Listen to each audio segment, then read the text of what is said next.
Recording begins. This is November 5th, and this is ESM 105. We're here in our Week 10, Week 11 material, which is Ecological Economics and Human Populations.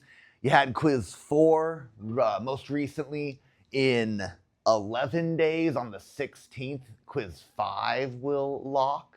That'll be open soon. I'm still revising it because this PowerPoint is new, and so, I'm trying to write some good quiz questions. No reading question on this, so it's all going to be just multiple choice questions about our lecture material, stuff on the PowerPoint slides.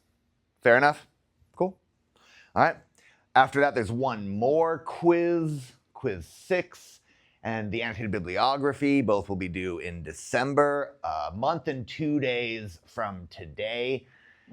And I want to thank you all for participating in those weekly discussions. It's really nice reading and seeing what people are engaged with in the content, and sometimes what people don't like in the content. That's all acceptable feedback that I need to make this course better in the future. So continue doing those. They're every Friday. They open on Fridays. They close on Sundays. 3 points each. 3 points. Go for them. Snatch them up. All right. Are there any questions about the course? Also, I wanted to reiterate that our final will be an online final, and it is going to be worth 50 points, and it's going to be a randomly selected batch of questions from all the previous quizzes. So it's like a cumulative thing. I'll put in, because quiz 6 is going to be covering material from this PowerPoint. So yeah, please. I think I'm mixing every class together. That happens, yeah. What are we doing on the final day? On the final day, all you got to do is log in. The quiz is going to be available during the time that your final is scheduled. I think that's what I got. Yeah, absolutely. So the final is on December 12th during your regularly scheduled final time. It's only available during that time? Yeah.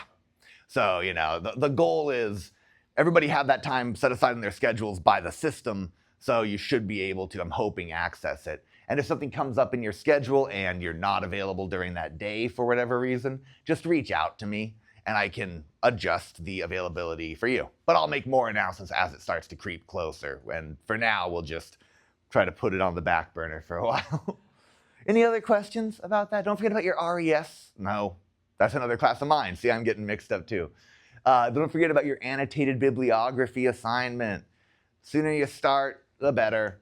Even if you just get a framework of the 25 sources that you want to write a couple paragraphs about, that'd be a great place to be, because then you just got to, you know what you have to do. And once you have the framework, everything becomes easier. Just a life lesson, An outline is one thing, but a framework is something else, and the framework gives you something to really build upon, and it makes it all feel more approachable. What I'm telling you is if you ever have to write a paper, write a bad paper, and then edit from there, instead of trying to write one good piece at a time. It works for a lot of people. Maybe it's not how you work, but give it a shot. Anyways, any questions about the annotated bibliography? It's going to be due nice and early on the 7th. That way I have time to, read everybody's and have your grades in by the time you take that, by the time the finals week hits. Cool. Well, why don't we go ahead and get into our human populations discussion, okay? So we've been talking about ecological economics, conservation easements, land trusts, communal management of resources, different viewpoints, and then really with the big takeaway of shifting systems so that they recognize the economic value of ecological processes. All right? Because rather than reshape the entire system, you try to fit conservation into capitalism a little bit. And, with carbon credits and cap and trade emissions, those systems can be effective, and they do end up accomplishing what they're trying to do. So, keep them in mind. Maybe that'll be your job someday. You go around and you rate carbon credits, Could be a thing, get to travel. I don't know, could actually be an interesting job. Anyways, human populations, let's talk about them with the big questions of what's happening with human populations? Are we going to hit a carrying capacity? How do we determine what the carrying capacity is for humanity because of our ability to modify the environment and to modify interspecies interactions? Because if you remember our discussion about carrying capacities, right? A lot of carrying capacity is determined by intra-specific competition. So for us, that's competition between humans. And if technologies can reduce the pressure of competitions with humans or increase resource availability to the point where we don't have to compete, well, then our carrying capacity goes up. There have been so many estimates of carrying capacity that have been proven incorrect. We've exceeded every time somebody says that, oh, we've hit carrying capacity, the population continues to grow, and we're still here, baby, you know? No K value can stop us. We'll start with an example of China, all right? In China, the population is aging. So we've got, and I'll show you some diagrams that represent this about age distributions or stage distributions. But when we're describing a population, we care about a lot more than just how many individuals are there. And we've touched on this briefly in our ecology review discussion, right? But you see this trend here. In 1980, 5% of the population of China was over 60. In 2018, 17% of the population was over 60. And in 2030, it's estimated that about 30% of the population will be over the age of 60. So that's considered usually in a post-reproductive stage and in a retirement stage of life, where you're no longer generating capital so much. Hopefully, you're working less.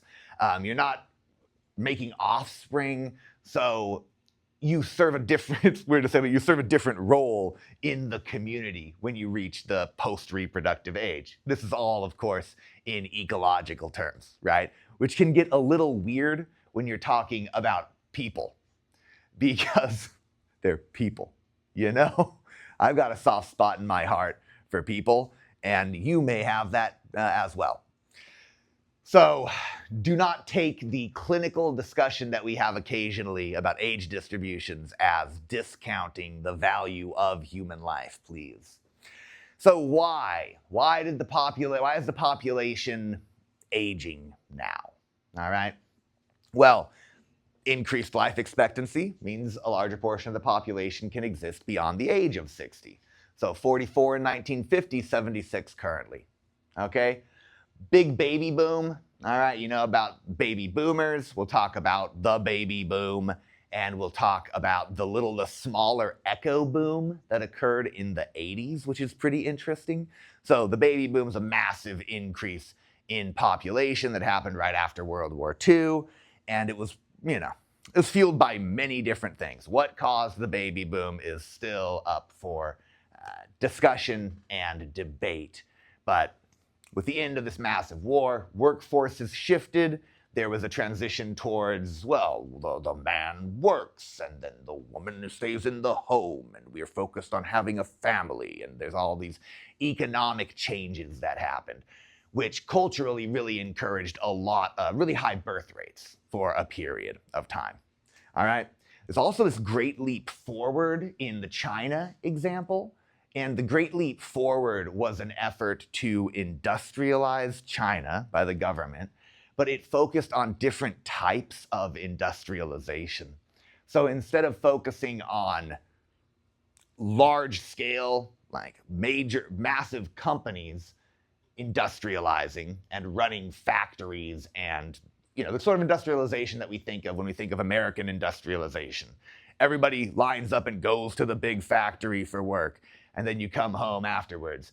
The Great Leap Forward had some focus on small-scale industrialization, including things like you as an individual are going to, with your family, produce steel, something like that, which is a very different outlook on industrialization. So small-scale industrialization, which led to a lot of issues with enforcement of that. Like you have a an output that you must meet as a family, these sorts of things. And you had to focus these efforts on running this little smelting operation in your backyard, which was feasible, but didn't really operate in the way it was intended to, and led to a big increase in overall death rates in the population there.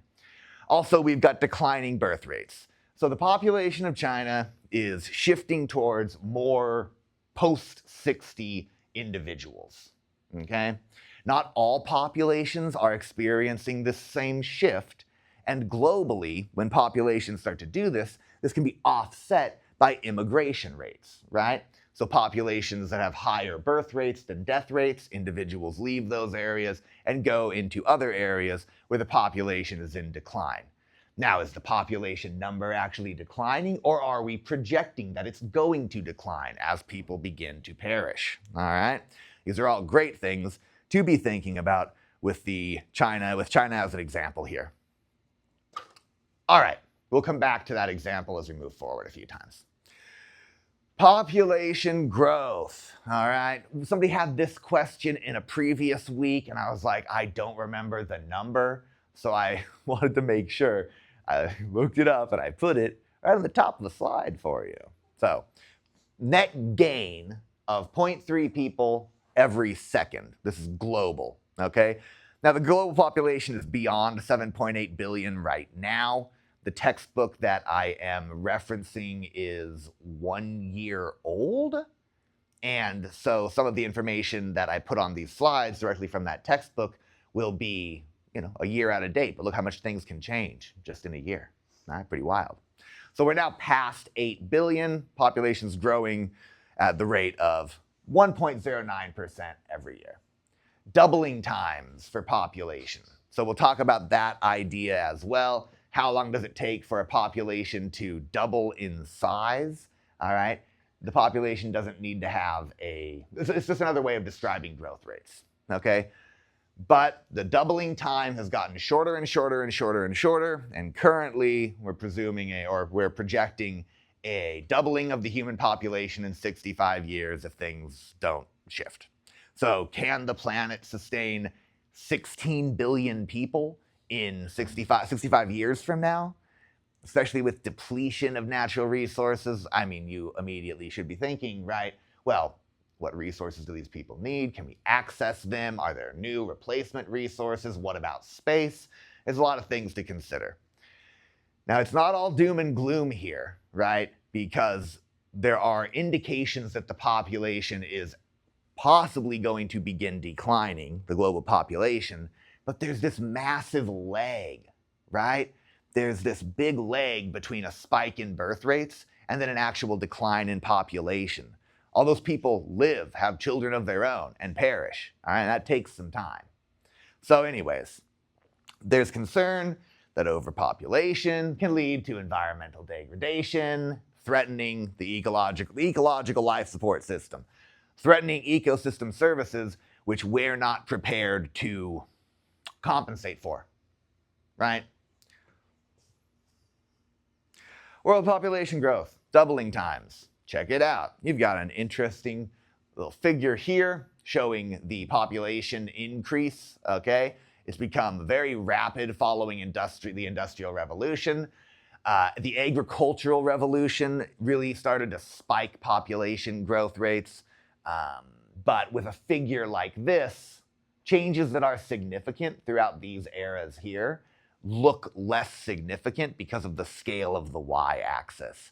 But the agricultural revolution had a huge impact on population growth rates. You're settled in a given area. Consistency of availability of calories goes up when you're in an agricultural system. It's all, stuff that encourages more population growth, more stable, more population growth. Also, you can make arguments that, and this is commonly brought up, if you're in an agricultural system, it's very important that you have children who can tend to the agricultural system.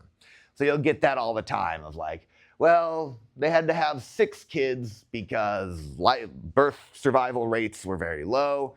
You're going to lose some of those, and then you still need more in order to continue making the farm produce. This is, of course, a gross overgeneralization, but it's the standard story, right? With the agricultural revolution, you had more stability, and you also needed more offspring in order to continue productivity from the agricultural system, because your offspring are future workers. All right, so check it out. We've got doubling times, adjusting as we move forward. They get shorter. All right, projected times for the population to double. Okay, so if the population gets bigger, technological solutions have traditionally gotten us to increase our carrying capacity or allowed more people to survive on the planet. As you're able to access the resources better, you can provide more resources, for example. Okay? So removal of limits to population growth. I mentioned the agricultural revolution, intensive agriculture, the advent of chemical fertilizers. That's more recent than 10,000 years ago, obviously, right? But that led to another spike in population growth rates. If we're talking global population growth versus country by country versus region by region, the question becomes more nuanced of what's the fate of population growth and what's the quality of life that we're willing to accept for citizens, for humans on the dang planet, citizens of Earth, I mean, when I say that. All right? Because you have areas where population growth rates are very high and population density is very high, but you don't necessarily have, acceptable is a weird phrase, but from our values, the standard of living may not be what we would call like pleasant or acceptable. And part of that's because of inequities in global wealth, global trade, all right? Inequities in resource availability, all right? It's not always about if the resources are available for you now. It's about, are you accessing your own resources, or is somebody else accessing those resources and then pushing externalities onto your community? Remember our whole discussion about externalities and internalizing them. And then, of course, the big question that keeps coming back is, what's our carrying capacity? Will we overshoot it? Because once you overshoot a carrying capacity, all right, there's sort of two options. You stabilize around the carrying capacity, or you overshoot it by too much, then you have a population crash. And maybe that population then goes up and stabilizes again, or maybe the population does not do that. And that's not the situation that I want. I don't know about you. I think we want that situation. Let's talk about carrying capacities. All right, how do we define carrying capacities? So in ecology, when we're talking about plant and animal populations, carrying capacities are pretty easy to discuss because you just do surveys and you find out what population level do they usually reach, and then they level off at, and they orbit around. All right, that's a population's carrying capacity. How many individuals can a given area support? With human populations, we have this additional piece, which of course could be applied to plant or animal populations if you wanted to, of a cultural carrying capacity, which is based around the quality of life of individuals, okay? So we've got the physical, biological carrying capacity. How tightly can we pack humans, okay? How many square meters of space does a human need to provide the food they need and to give them space to sleep, essentially? And you can pack people pretty tight, you know, especially with new technologies. You know, you build a stacked living situation and boom, you've just reduced the space requirement for each human. Now maybe you can't really adjust the amount of space needed to provide resources for those humans, all right? There still needs to be something that's generating food for them, All right. But this packing density is entirely based on space and generating enough resources for humans. All right. It's estimated to be a pretty low number, but if you look at cultural carrying capacity, this concept includes what did I put in the PowerPoint slide? Includes material and immaterial things of significance in the life of people. So you've got the food that can be produced, what sort of food you're okay with consuming, what sort of food the people are willing to eat, all right? Because you could maximize efficiency and need less land to generate the same number of consumable calories, okay? But it's not necessarily in keeping with the cultural carrying capacity. In general, wealthier nations have a lower cultural carrying capacity because of the standard of living that is deemed acceptable in those nations. All right?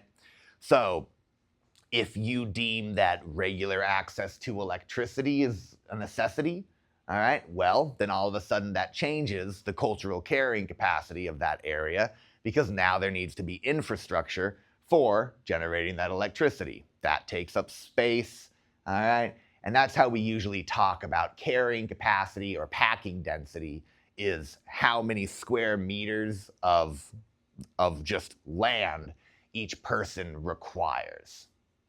Okay? Cool, so those are cultural carrying capacities right there. Currently, there's a range of acceptable values for K of 10 to 20 billion people. That's what people say, like, okay, that's what a bunch of ecologists and other scientists and thinkers have claimed as the carrying capacity for the planet. If we get beyond 20, then we're gonna experience the crash, or we're gonna stabilize at 20. But as I've said before, estimates have been made of the carrying capacity being 2 billion, 5 billion, 6 billion, 10, 8 billion, all these things. And we've exceeded all of those estimates of what the carrying capacity actually is on the planet. So I'll be honest, I don't always put a lot of stock in these estimates because the models that people are using have been proven to be inaccurate. So it's like, if you keep being wrong, people stop trusting your projections as much. So just never be wrong. That's a good strategy. That's what I do. I just never be wrong. Okay, where do people live? This is a kind of cool, I like these maps. I think they're pretty interesting. There's these little squares that make up the map. And each square represents 500,000 people. All right? So if there are more people living in an area, the area gets more squares and the country looks larger. So it's not all to scale, right? Like look at Canada. It's a tiny little hat up here, all right, with 37 million people. United States, 326.8 million. This is 2018 data, which is the most recent UN population, United States Population Division estimate that I could find. And the United Nations Population Division is organized to track this sort of information and is considered a pretty trustworthy source. Any count of global population is an estimate, right? So I'm just trying to use a reputable source, and that puts us in the past a little bit. But here's 2018. You can just get an idea of where do people live, country by country. And it's pretty interesting. We've got large populations in India, we've got large populations in China, we've got large population in the United States. Sometimes whenever I look at these maps, I'm always surprised by the size of the population in Brazil, but it's a big country, right? So makes a little bit of sense. Anyways, does everybody understand how this map works? Gives you a nice visual of where people live. Yeah? Where's Russia? Let's find it. Never report any statistics because I feel like Russia's often missing from maps. That's Russia? Yeah. Yeah, 144 million people. But yeah, there's definitely questions of the accuracy of this, information. And the vision of the United Nations, of course, of all these countries saying like, hey, we are working towards things that we can all agree on. Knowing the population of each country is useful. Not every group of people is going to agree that this is, information that they necessarily want to give, or the numbers can be misreported, either intentionally or through a lack of resources to do an effective census, right? But there, it's on this one. Look at it over there. All right. Exactly. It's really interesting. What I need to do next time I teach this course is the next slide would be a globe map, like a world map, and then I'd make it opaque and then overlay them so you get an idea of how we have these areas that have large amounts of space without people being packed very densely, because that would be useful. But I didn't do that. I didn't think of it until just now. And so maybe I'll do that this afternoon. Maybe I could bring it back on Friday. That'd be cool. I guess we could just look at a world globe. At a world globe. We could just look at a world map. Yeah, a question, please. We're so much smaller than everything in that map. Why do Americans think they're the center of attention? Absolutely. So one reason is our cultural carrying capacity is very low. So each American takes a lot more space to generate their needs. Our living spaces tend to be larger, so we take up more space for that. And the amount of resources that are used in generating like our food, it's higher resource use per calorie unit. So it's all about like you got more land set aside to generate what you're using. So why we think that we're the center of all of that, that's a whole other question. And I would assume that, when I was in graduate school, I ended up living with a bunch of Polish exchange students.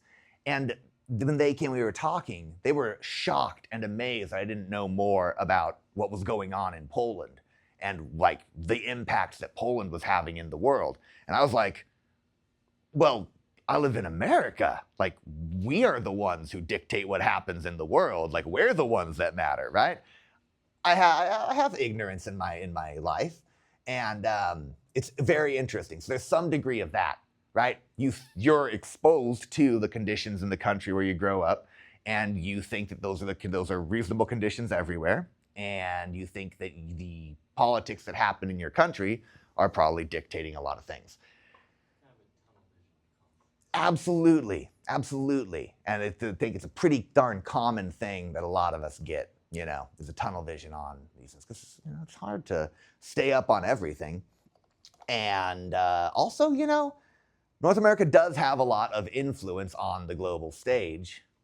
The currency being like the basis for the other countries' currencies' values, and all this debt that's owned by the United States and other countries, even though other countries own our own debt, we have debt towards them. We're a big nexus for a lot of stuff. And if you want to even add in how the internet was established and who had the control over the reins of how the internet would work, that was the United States for a long time. And the internet's had a major impact on the world. So there's a lot of reasons that the United States plays a major role on the global stage beyond just the size of the population, right? There's a lot of power centered here. Yeah, hey, you know what? I'm glad it was. So here's a world map, all right? It shows you the size of these areas. Like, here's China over here. Here's India right here below it. And if we go to the world map, to this map, you can see that there are countries that just barely show up on this map representing population sizes. All right? So these different countries have different cultural carrying capacities, and people can be packed more tightly into smaller areas. It's not a judgment statement. It's just a statement that if your cultural carrying capacity is higher, that means that you can hold more people there, and it's all based on, well, how much space do I need? And how many resources that take a lot of space to generate do I need? All right. Anyway, are there other questions about that? Because it's a really good topic. Something to think about. I'm going to stop blasting you with that light. I see the squint back there. Is that a little bit better? Solid. It's too intense right now. Nice. Yeah, question. Is it like an ethical question of like how much space a person should have? Yeah. For like capita, I don't know if that's how you say it, but No, you totally got it. Like how many square meters per capita? yeah. Yeah. Because like in India, of course, it's like really like a lot less. Oh, yeah. India's like smaller than, I think they're smaller than the U.S. I'm not sure, but I'm pretty sure that by area they are. yeah. I'm almost positive. I mean, we can even look at the map. Yeah, much smaller.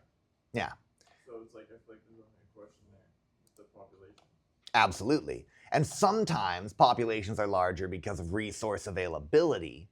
Like you'll see there's a big skew between if you have access to water or not. Like that tends to have larger centers of population for historical reasons and et cetera, right? But yeah, there's absolutely a question of how many square meters does a person need? And that fits into this physical or biological carrying capacity. Like what is the smallest amount of area that each human needs in order to survive? And those sorts of questions lead to a K value of like 20 billion people. There's also other concepts of carrying capacities, like energetic carrying capacities or metabolic carrying capacities. Futurists, or people who are really focused on the idea that technology is going to keep getting more complex, and it will provide for us the space that we need and the calories we need. We have essentially a limitless source of energy in the form of solar radiation and air movement and water movement, right? Solar radiation is key, okay? So if all of a sudden all we're worried about is how much space you need to lie down and sleep, you build the skyscrapers, you build underground, boom, boom, boom, you keep expanding that carrying capacity, and some projections of carrying capacities are based entirely on how much heat we produce. And if you have like 80 billion people on the planet, we're all carrying out cellular respiration and generating heat. And just that could raise the global temperature to the point where it's no longer livable, you see. So it's a really interesting concept. And these are not the only two frameworks to look at carrying capacity of the planet. Yeah. Got a little bit off topic with your question, but that is the debate. How much space do we need? Do we really need to be using up all this space? All right. Solid. So I've brought up Malthus before, Thomas Malthus and the Malthusian view. The Malthusian view being that you get excess population growth, and this leads to resource depletion, and it leads to pollution, overcrowding, unemployment, poverty, starvation, crime, disease, misery, war, and that pushes the population down. The Malthusian view is that the population is going to spike, and then everything gets really bad for everybody, and then everyone dies and the population goes back down. All right? That's the Malthusian view there. So this also implies, or it's explicit, it's not an implication, it explicitly states that the causal factor, I guess, the thing causing the issues that lead to the decline in population is overpopulation. So if you're following the Malthusian view, then all of your goals need to be geared towards dealing with overpopulation. All right? You want to decrease population growth rates because if the population gets too large, resources deplete, there's war, there's crime, there's disease, there's poverty, and then the population goes down. And all of these are negatives, okay? So we try to avoid them by reducing excess population growth. And then we've got the more Marxist view of exploitation, oppression. These lead to poverty. So this indicates that a disparity in quality of life, a generation of poverty, a disparity in wealth between individuals, that's what actually leads to the overpopulation, okay? it's sort of indirectly through, you get resource depletion, pollution, overcrowding, unemployment, and then people have more offspring, all right? Which, doesn't make total sense why people are producing more offspring then until you think about it a little bit more and the value of having offspring and what they can do to help you work and take care of you. So these two viewpoints it's a philosophical argument, yeah, but they propose different causes, okay, for resource depletion, starvation, crime, misery, okay? They propose different causes for the excess population growth. The Malthusian view says that excess population growth itself is the main issue that's going to lead to all these problems, whereas the Marxist view says that a disparity of wealth is what's going to lead to the problems. So that's why these two viewpoints lead to different courses of action. So Malthusian folks would say, hey, we just need to curb population growth rates. How do we do that? And then Marxist folks would say, we need to level off the quality of life for people and get all the income to be the same and remove all the disparities in wealth, because that will prevent the excess population growth. So, you've heard Marxism before. You've heard that. You will hear Malthusian more and more probably the more time you spend in university. It's like a competing viewpoint here, especially when you're talking about populations and quality, human populations and quality of life.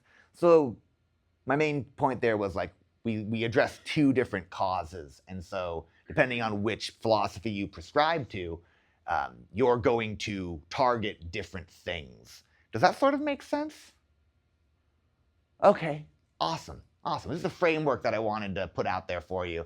And it's also good to always talk about how like your political philosophy or just your life philosophy in general can really change how you look at solutions. So it's good while you're in university to make some time to develop your own life philosophy and investigate your political philosophy a little bit so you know what you see as the problems, or even to just be aware that you might have things that you don't realize are already in your head from your upbringing or from things that you've read that are changing how you're trying to solve problems. It's just good to always be thinking about. Yeah. Sorry, I might have missed this. What is Malthus's solution? Reduce population growth. So Malthus and Malthusian solutions get pretty brutal. He wrote his main book, I don't have the year up here, long time ago, and it was like, we need people to become more religious and not have sex as much and make less babies, and that'll solve the problem. And the government should say, like, have less children and enforce that. And that's a Malthusian solution because it's all about reducing population growth rates. So if the government's going to do anything, what should they be doing? Making sure people are having less children. Yeah, we're then in a government that prescribes to Marxist viewpoints. It's like, well, everybody needs to be doing the same jobs or getting the same income, not income, but, collective ownership of resources and all this stuff. I'm no expert, so I'm not going to even try to get into those solutions that I proposed. Okay, so here are the two things, right? If population growth leads to the things that we want to avoid, we reduce population growth. If poverty leads to the things that we want to avoid, which in this case is, really overpopulation, then we want to reduce poverty. So, two viewpoints. All right, technology increasing carrying capacity. I put this slide in here because I like to talk about Buckminster Fuller. Y'all heard about Buckminster Fuller at all? He doesn't have any big degrees, but he ended up being a practicing engineer. He designed geodesic domes. The buckyball structure is named after him. He just realized that, hey, there's this simple structure of a bunch of triangles are really stable. And if I put a bunch of triangles together, I can make a dome. And if I make that dome, it's really stable. And if I make that dome bigger, it becomes more stable. Buckminster Fuller's fascinating, and he explains things in a way that's very approachable because he didn't spend so much time in academia. And you can find interviews with him, you can read books that he wrote. It's all really cool stuff. But this is one of the proposed solutions that he had to the limitation of space. So technology can increase quality of life, technology can increase resource availability, and then there's one limiting factor for populations, and that's just we need a place to live. I need a place that I can go to sleep. I need a place I can walk around. I can't just live like this in a little cylinder. That's not a realistic that's not a realistic amount of space for me. It's not going to effectively reach a quality of life, a cultural carrying capacity that I'm willing to accept personally. So these have not been built, but they were proposed, and the principle sort of works. You make these giant orbs out of two geodesic domes that are just stuck together, basically. It's all triangle panels, and the larger it gets, the more stable it becomes. And you just heat them a little bit. All they need to be is warmer than the surrounding air. And if you can do this, these things will float like little bubbles. And once they get high enough, they should be pretty self-sustaining, and they get access to solar energy, and so it becomes this floating city in a bubble. It's a pretty cool concept, you know? And it's never been done, but if limitations to space become a huge issue and people aren't comfortable with going underground, then this is an interesting solution to increasing carrying capacity. I just wanted to bring it up. It was a big eye-opening moment when I was a student in this actual class 15, 16 years ago. It's like, you ever heard of Buckminster Fuller? And I was like, no, I had never heard of that. And then I got really into him for a while, and then I moved on and I got really into other things, like doing like backflips, extreme bike jumps, BMX, football, bullying. I became a big bully for a while. That was fun. It's really good, okay? That's the path of my life. Sorry, it's just dry. I'm just trying to keep it light. All right, describing growth. So I've already sort of laid out for you, yeah, population size matters, but we also care about what that population looks like. Is everybody old? Is everybody young? Is everybody in the Middle Ages? Is everybody middle-aged? Are people pre-reproductive or post-reproductive? How many offspring are people having? So when we talk about demography or demographics, we're talking about a more nuanced view of populations. So some of you will be taking ESM 230, and some of you will be taking it from me, because I'm going to be teaching that class, I believe, in the spring? Or if not this spring, I'm doing it next fall. Either way, the point is, we got some really cool labs in there where you get just available data and demographic data of countries, and you start to make correlations, okay? So this is data from the CIA World Factbook, which basically just puts a bunch of information from every country together. Things like birth rates, death rates, population distributions, population sizes, infant mortality rates, female literacy, all right? The population that's below the poverty line, so poverty rates, okay? And once you have all this data in one place, you can start to figure out, well, along with something like, say, CO2 emissions or carbon emissions, you can start to get more solution-oriented of like, if changes to this one variable affect the other variable that we want to change, well, then maybe we should target that for improvement, okay? So this is data from a student in ESM 230 who decided to compare female literacy rates with population growth rates, and also GDP per capita with emissions and infant mortality rates, all right? And comparing this data, which any of you can access, all right, it's all freely available information, they found that, oh yeah, there's as GDP per capita, so that's the amount of money, it's the amount of money that the nation makes divided by the population, As that goes up, emissions have a tendency to go down. As that value goes up, infant mortality rates tend to go down. As female literacy goes up, population growth rates tend to go down. This is one of the most effective things to target for decreasing population growth. So if you're straight up Malthusian and you're like anything to just curb population growth rates, one of the easiest ways, or one of the most effective ways to do that is to increase female literacy rates, all right, in any country. Because as those go up, in general, they tend to decrease population growth rates. So we'll talk more about that. Here's the CIA World Factbook. This isn't CIA World Factbook data specifically, but I'm just bringing up demographics, all right? They tell us a lot more about a country than just the size of the population and its growth rate. We also get to learn things about what the birth rates are, what infant mortality rates are like, all sorts of other important, how much money there is flowing around, what the average household income is versus the nation's GNP or GDP. Anyway, a lot of information. You can hop on and do correlations yourself if you ever wanted to. It's pretty neat. Great, we'll come back here into the demographics section on Friday. We'll talk about age distributions, which are very useful. And then, we're gonna talk about, demographic transitions. It's gonna be great. Anyway, thank you all for being part of ESM 105. I hope you enjoyed today's lecture. And I'll see you again on Friday. And then it's week 11. So just try to keep on making it, because I know it's hard right now. I know it is hard to motivate. We'll try to wrap this up strong. See y'all later.